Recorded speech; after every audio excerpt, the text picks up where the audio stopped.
अरुणां करुणातरङ्गिताक्षीं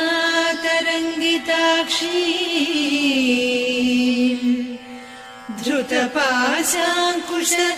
पुष्पबाणचापाम् अणिमादिभिरावृतां मयूखैः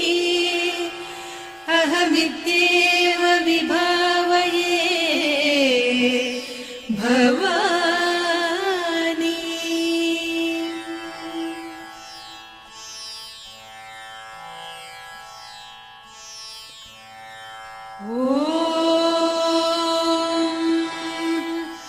श्रीमाता श्रीमहाराज्ञी श्रीमत्सिंहासनेश्वरी चिदग्निकुण्डसम्भूता देवकार्यसमुद्यता उद्यद्भानुसहस्राभा चतुर्बाहुसमन्विता रागस्वरूपपासाढ्या क्रोधाकाराङ्कुशोज्ज्वला मनोरूपेषु कोदण्डा पञ्चतन्मात्रसायका निजारुणप्रभापूरमज्जद्ब्रह्माण्डमण्डला चम्पकाशोकपुन्नागसौगन्धिकलसत्कचा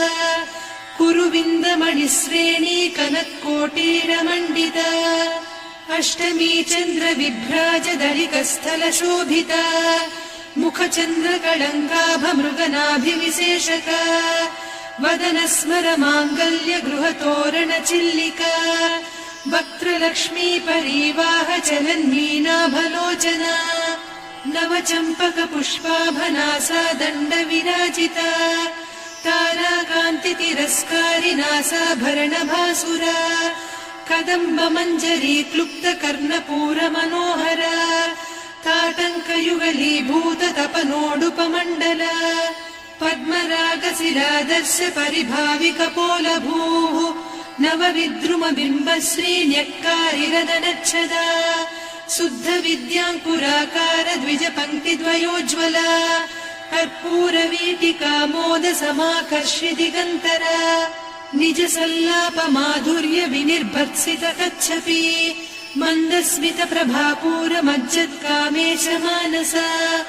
अनाकलितसादृश्य चिबुकश्रीविराजिता कामेशबद्धमाङ्गल्यसूत्रशोभितकन्धरा कनकाङ्गदकेयूरकमनीय भुजान्विता